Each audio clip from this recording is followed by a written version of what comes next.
Panginoong Hesus.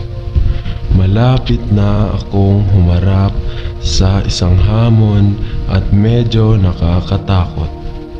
Dahil tinawag ako sa isang mahalagang panayam. Para dito, pinagpapala kita at nagpapasalamat sa iyong narinig ang aking panalangin at binibigyang daan akong mabigyan ng pagkakataong ito. Ikaw ang nagmamalasakit sa lahat ng aming mga pangangailangan at pangangailangan. At ipinagdarasal ko na makasama mo akong habang sinisimulan kong ihanda ang aking sarili sa katawan, kaluluwa at espiritu para sa pulong na ito.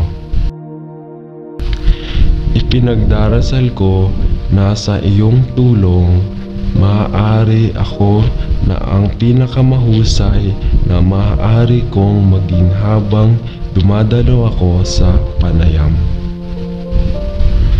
Tulungan mo akong ihanda ang aking isip sa mga tanong na malamang na itanong sa akin.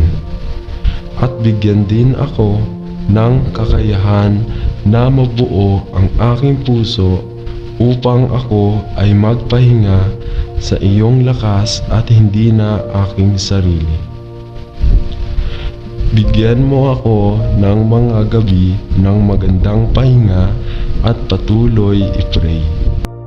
Kaya na ako ay maliwanagan at alerto para sa pulong na ito.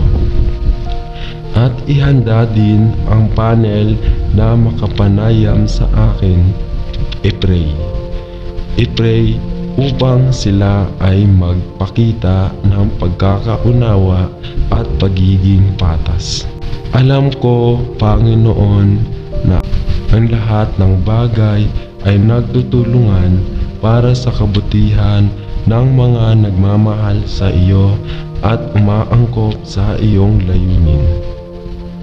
Dalangin ko na gagamitin mo ang panayam na ito bilang isang pagkakataon para sa akin na lumapit sa iyo habang umaasa ako sa iyo sa paghahanda ng aking sarili para sa hamon na ito nagbabago sa buhay. Salamat, Panginoon, para sa lahat ng iyong kabutihan sa akin. Amen.